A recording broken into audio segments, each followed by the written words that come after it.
여러분, 저는 인생 63년을 살면서 그렇게 크게 무너져 본 적이 없어요.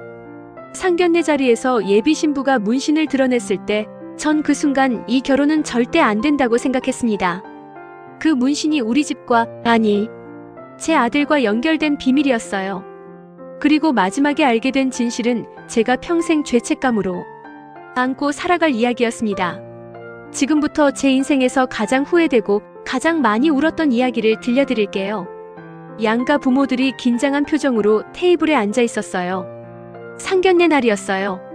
저는 그날 아침부터 설렜어요. 우리 아들 준혁이가 결혼한다고 했을 때 정말 기뻤거든요.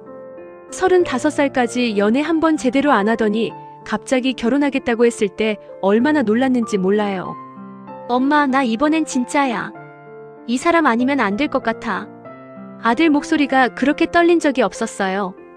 그래서 더 기대했어요. 우리 아들 마음을 그렇게 흔든 여자가 대체 어떤 아이일까? 한정식집 문이 열렸어요. 예비 신부 아버지가 먼저 들어왔어요.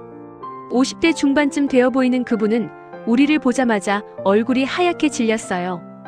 그리고 이상하게 우리 쪽을 보면서 입술을 떨었어요. 안녕하십니까? 송지우 아버지 송재민입니다. 목소리가 너무 떨려서 뭔가 이상했어요. 그리고 그 다음 문이 다시 열렸어요. 하얀 원피스를 입은 여자가 들어왔어요. 처음엔 정말 예뻤어요. 단발머리에 청순한 얼굴, 우리 아들 옆에 서면 잘 어울릴 것 같았어요. 근데 제 시선이 그 순간 그녀의 팔에 고정됐어요. 손목에서 팔꿈치까지 검은 문신이 복잡하게 새겨져 있다. 문신이었어요. 그냥 작은 문신이 아니었어요. 손목에서 팔꿈치까지 마치 검은 뱀이 감은 것처럼 진하고 복잡한 문양이었어요. 제 옆에 앉아있던 남편이 쥐고 있던 젓가락을 떨어뜨렸어요. 딸그랑. 그 소리가 식당에 울려 퍼졌어요. 상견례 자리에 문신을 저렇게. 저는 속으로 계속 되뇌었어요. 아니, 이게 지금 무슨 상황이지? 상견례는 양가가 처음 만나는 자리잖아요. 첫인상이 얼마나 중요한데. 예비 신부 지우가 자리에 앉았어요. 안녕하세요. 송지우입니다. 목소리가 너무 작았어요. 그리고 계속 고개를 숙이고 있었어요. 식사가 시작됐는데 분위기가 이상했어요. 지우 아버지는 계속 우리 쪽을 힐끔힐끔 쳐다보면서 뭔가 말하려다가 입을 다물었어요. 땀도 계속 흘리고 있었어요. 남편은 음식에 손도 안 대고 멍하니 앉아만 있었어요. 우리 아들 준혁이는 지우 손을 꽉 잡고 있었어요. 마치 놓으면 안 될 것처럼. 그리고 지우. 그 아이가 물잔을 잡은 손이 계속 떨렸어요. 물잔이 딸그랑딸그랑 소리를 냈어요. 그냥 떨림이 아니었어요. 겁에 질린 사람처럼, 뭔가에 쫓기는 사람처럼. 저는 참지 못하고 물었어요. 지우씨, 직업이 어떻게 되시나요? 지우가 고개를 들었을 때 그 눈빛을 저는 잊을 수가 없어요. 공포와 슬픔과 죄책감이 뒤섞인 눈빛이었어요. 저는 말씀드리기가 그때 준혁이가 끼어들었어요. 엄마, 나중에 따로 얘기할게. 아니, 왜 지금 못해? 직업이 뭐길래? 순간 식당이 조용해졌어요. 아무도 손대지 않은 채 식어가고 있다. 지우가 떨리는 목소리로 말했어요. 저 사실 드릴 말씀이 있어요. 근데 오늘은 아닌 것 같아요. 뭔가 잘못됐어요. 이 분위기가. 예비 신부 아버지 송재민 씨가 갑자기 자리에서 일어나더니 우리 쪽으로 깊게 고개를 숙였어요. 죄송합니다. 정말 죄송합니다. 지우가 말할 때까지 조금만 기다려 주십시오. 그 목소리에 눈물이 섞여 있었어요. 저는 그때 몰랐어요. 그분이 왜 우는지, 왜 사과하는지, 왜 지우가 말할 때까지 기다려달라고 하는지. 식사는 30분 만에 끝났어요. 지우는 마지막까지 고개를 들지 못했어요. 그리고 나갈 때 제게 한번 고개를 숙였는데 그 눈빛이 마치 용서를 구하는 것 같았어요. 왜 용서를요? 차에 타자마자 남편이 말했어요. 영희야, 이 결혼 다시 생각해봐야 되는 거 아니야? 저도 같은 생각이었어요. 그러게. 상견례 자리에 저렇게 나오는 게 정상은 아니지. 근데 이상했어요. 왜 자꾸 지우 아버지의 떨리는 목소리가 귓가에 맴도는 걸까요? 지우가 말할 때까지 조금만 기다려 주십시오. 무슨 말을 하려는 걸까요? 형광등 불빛이 차갑게 내려앉아 있다. 집에 도착하자마자 아들이 먼저 말했어요. 엄마, 아빠, 나 먼저 방 들어갈게. 잠깐, 어딜 가려고 해? 저는 참을 수가 없었어요. 너 지금 상황이 어떤 상황인지 알아? 상견례가 완전 엉망이 됐잖아. 엄마, 그 아이 대체 뭐 하는 애야? 왜 직업도 제대로 말 못해? 그리고 그 문신은 또 뭐야? 준혁이 저를 똑바로 쳐다봤어요. 엄마, 사람 겉모습으로 판단하지 마. 겉모습? 상견례는 첫인상이 중요한 자리야. 그 자리에 문신을 저렇게 드러내고 오는 게 상식이야? 지우, 그런 애 아니야. 아들이 처음으로 저한테 소리를 질렀어요. 35년을 키우면서 단 한 번도 소리 지른 적 없는 아들이었어요. 저도 소리를 질렀어요. 그럼 뭔데? 뭔지 말을 해봐. 아들이 입을 다물었어요. 말해봐. 대체 그 아이가 뭐하는 앤지, 왜 저런 문신이 있는지, 왜 오늘 분위기가 저랬는지. 엄마는 지금 모르는 게 너무 많아. 그 말이 더 화나게 만들었어요. 그럼 가르쳐줘. 뭘 알아야 되는데? 준혁이 주먹을 불끈 쥐었다가 풀었어요. 그리고 조용히 말했어요. 나중에 얘기할게. 지금은 안 돼. 왜 안 돼? 지우가 직접 말하기 전까지는 내가 할 수 있는 말이 없어. 그리고 아들이 돌아서서 방으로 들어갔어요. 쾅! 문 닫히는 소리가 크게 울렸어요. 소파에 주저앉아 한숨을 쉰다. 남편이 제 옆에 앉았어요. 영희야, 우리 아들 저렇게 숨기는 거 처음 보지? 응. 뭔가 있어. 분명히. 저도 알아요. 우리 아들이 거짓말을 못하는 애라는 걸. 그 아이가 저렇게 말을 아낀다는 건 정말 큰 이유가 있다는 거예요. 그날 밤 잠이 안 왔어요. 새벽 2시, 3시. 저는 침대에 누워서 천장만 바라봤어요. 상견례 장면이 계속 떠올랐어요. 지우의 떨리는 손. 지우 아버지의 눈물 섞인 목소리. 지우가 말할 때까지 조금만 기다려 주십시오. 그리고 지우가 나갈 때 저를 보던 그 눈빛. 용서를 구하는 듯한 슬픈 눈빛. 왜 저한테 용서를 구하는 걸까요? 저는 그 아이한테 아무것도 한 적이 없는데. 어두운 불빛 아래 휴대폰을 들여다보는 나. 다음날 새벽 저는 휴대폰을 꺼냈어요. 송지우. 검색창에 이름을 쳤어요. 아무것도 안 나왔어요. SNS 계정이 하나도 없었어요. 요즘 20대, 30대 중에 SNS 없는 사람이 어디 있어요? 인스타그램 없음. 페이스북 없음. 링크드인도 없음. 저는 계속 검색했어요. 송지우 서울. 송지우 30대. 송지우 직장. 아무것도 안 나왔어요. 마치 이 세상에 존재하지 않는 사람처럼. 심장이 빠르게 뛰기 시작했어요. 저는 남편을 깨웠어요. 여보, 이거 봐. 이 아이 정보가 하나도 없어. 남편도 깜짝 놀랐어요. 뭐? 요즘 세상에 그럴 수가 있어? 나도 그게 이상해서. 남편이 휴대폰을 받아서 직접 검색해봤어요. 그리고 고개를 저었어요. 이상한데. 진짜 아무것도 없네. 준혁이 출근 준비를 하고 있다. 아침에 준혁이한테 조심스럽게 물어봤어요. 준혁아, 지우 씨 직장이 어디라고 했지? 왜? 아니, 그냥 궁금해서. 엄마, 지우 신상 캐지 마. 신상을 캐는 게 아니라 궁금해서 그러는 거야. 결혼할 사람인데 알아야 되잖아. 준혁이 숟가락을 내려놓았어요. 엄마, 제발 지우한테 연락하지 마. 알았지? 왜 그래?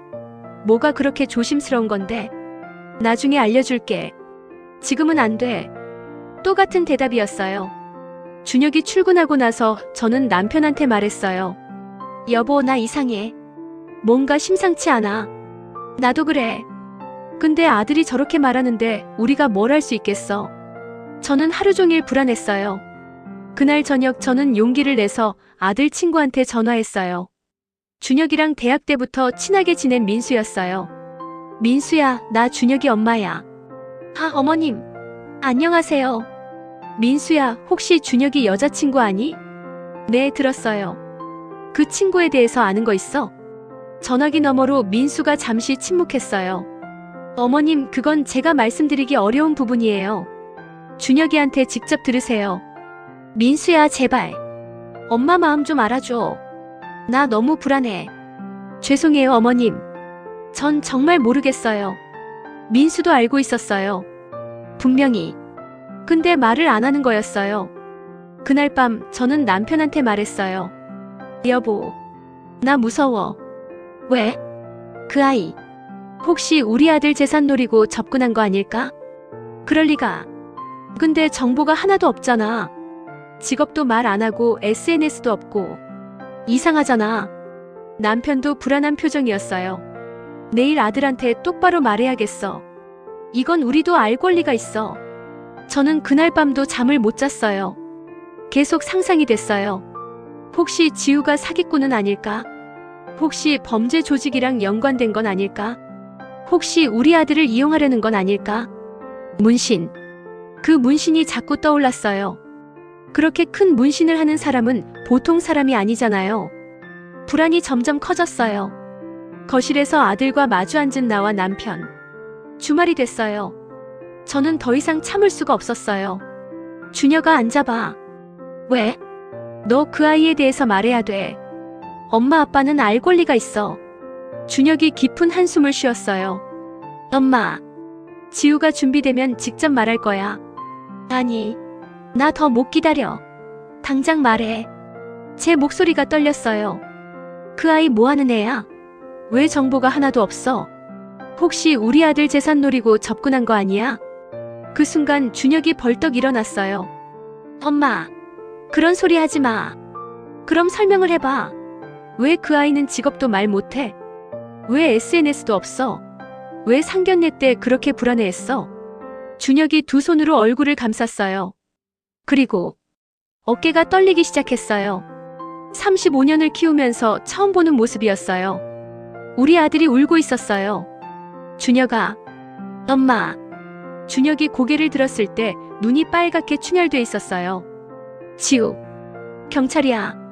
그 한마디에 제 머리가 하얗게 변했어요. 뭐? 지우 경찰이야. 여성 강력반 형사. 저는 소파에 주저앉았어요. 경찰? 그 아이가? 그런데 왜 그걸 숨긴 거야? 준혁이 떨리는 목소리로 말을 이었어요. 3년 전에 잠입수사를 나갔어. 성매매 조직 소탕 작전이었대. 근데 신분이 탄로 났어. 제 심장이 쿵 하고 내려앉았어요. 조직 두목이 지우를 납치했어. 2주 동안 지하실에 감금됐대. 저는 숨을 쉴 수가 없었어요. 그리고 그놈들이 준혁이 목이 메어서 말을 잇지 못했어요. 지우 팔에 문신을 강제로 새겼어. 뭐라고?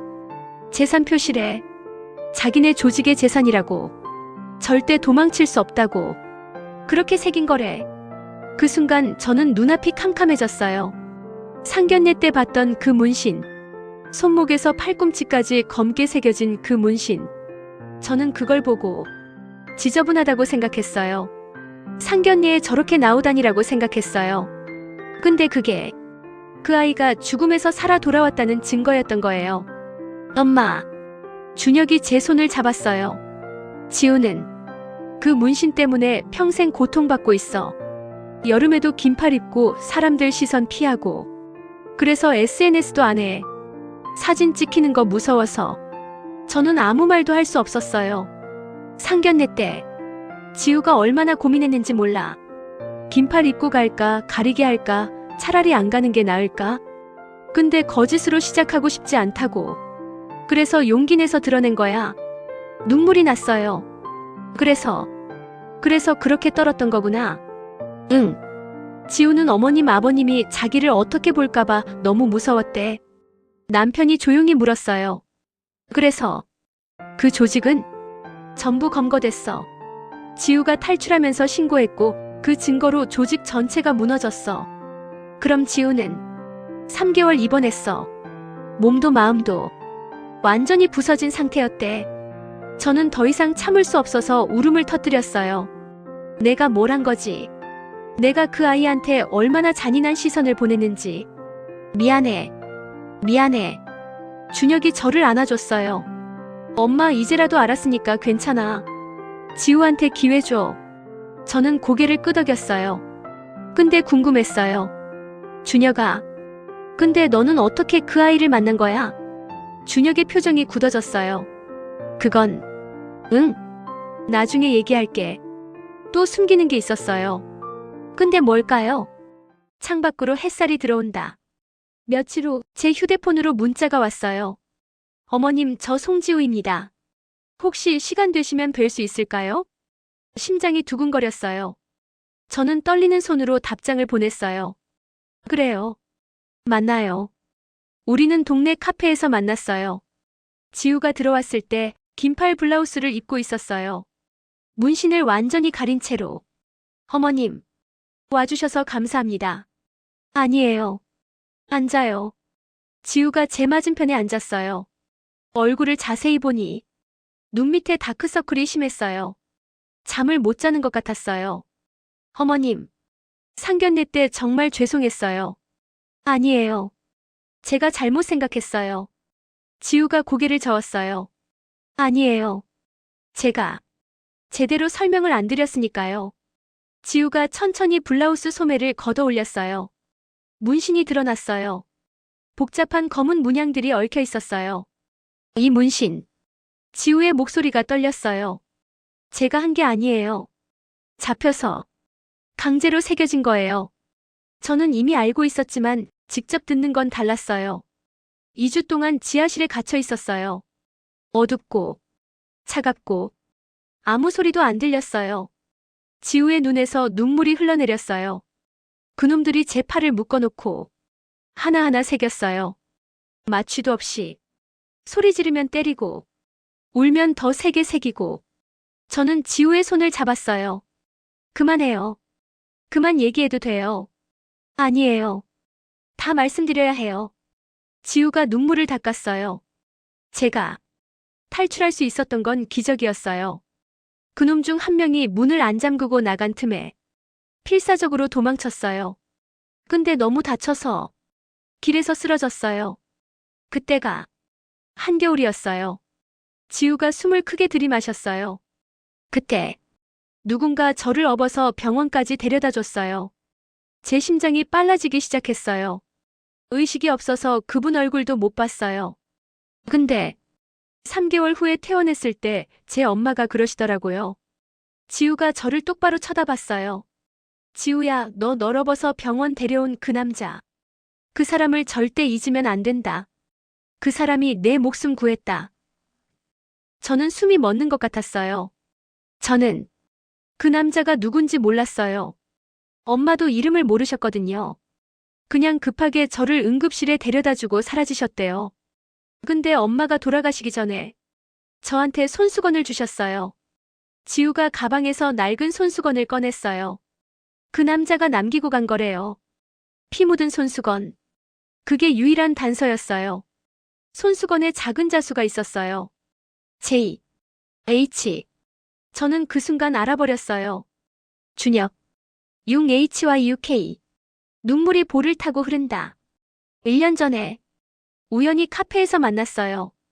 준혁 씨를. 처음엔 몰랐어요.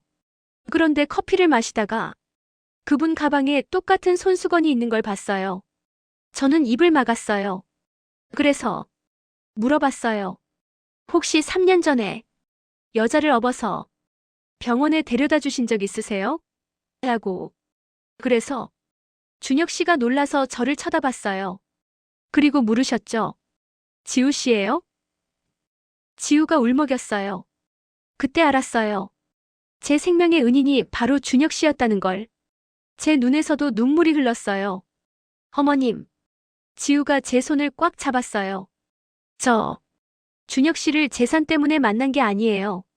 그분이 제 생명을 구해줬고 저는 그 은혜를 평생 갚고 싶어서. 알아요. 알아요. 우리는 서로 손을 잡고 한참을 울었어요. 카페 손님들이 우리를 쳐다봤지만 신경 쓰지 않았어요. 지우야. 네, 어머님. 고생 많았어요. 정말 많이 힘들었겠어요. 지우가 고개를 끄덕이며 울었어요. 그리고 말했어요. 어머님, 제가 하나 더 말씀드릴 게 있어요. 응? 새엄마. 그때 일로 심장이 너무 약해지셔서 작년에 돌아가셨어요. 엄마 마지막 말이 지우야, 그 남자아들 만나서 행복해라. 그게 엄마 소원이다였어요. 저는 더 이상 참을 수가 없어서 지우를 안아줬어요. 지우야, 우리 딸 하자. 네. 지우가 제 품에서 엉엉 울었어요. 어머님, 감사합니다. 정말 감사합니다. 준혁이 퇴근해서 들어온다. 그날 저녁 준혁이 퇴근하고 들어왔을 때 저는 아들을 꽉 안아줬어요.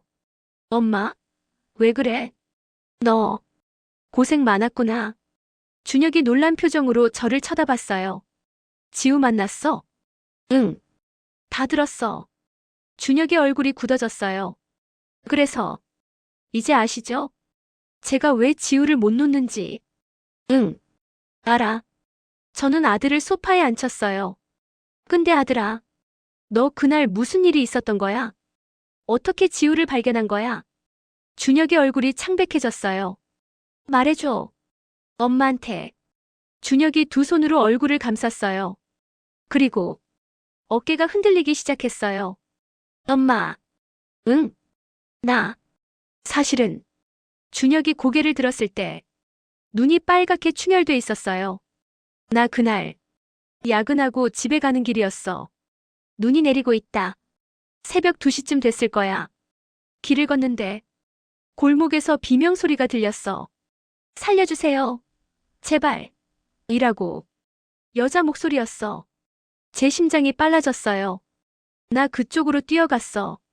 그랬더니 남자 2명이 여자를 끌고 가고 있었어. 그래서 나 소리 질렀어. 뭐 하는 거야? 그랬더니 그놈들이 여자를 놓고 나한테 달려들었어. 준혁의 목소리가 떨렸어요. 나 싸웠어. 근데 그놈들 칼을 들고 있었어. 뭐? 준혁이 셔츠를 걷어 올렸어요. 옆구리에 긴 흉터가 있었어요. 아들아, 이게 칼에 찔렸어. 근데 그 순간 그 여자가 일어나서 그놈들을 공격했어. 나중에 알고 보니 경찰이었던 거지. 그놈들 도망갔고 나는 쓰러졌어. 근데 그 여자, 지우가 더 위험한 상태였어. 온몸이 피투성이었고 제대로 서 있지도 못했어. 준혁이 울먹였어요. 나 지우를 업었어. 병원까지 뛰어갔어. 내 옆구리에서 피가 나는데도 신경 쓸 겨를이 없었어. 준혁아. 근데 병원 가는 길에 지우가 계속 중얼거렸어. 엄마, 엄마, 라고. 준혁이 울기 시작했어요. 35년을 키우면서 이렇게 우는 걸 처음 봤어요. 나 병원에 데려다주고 그냥 도망쳤어. 왜? 무서웠어. 엄마한테 걱정 끼칠까봐. 경찰한테 조사받을까봐.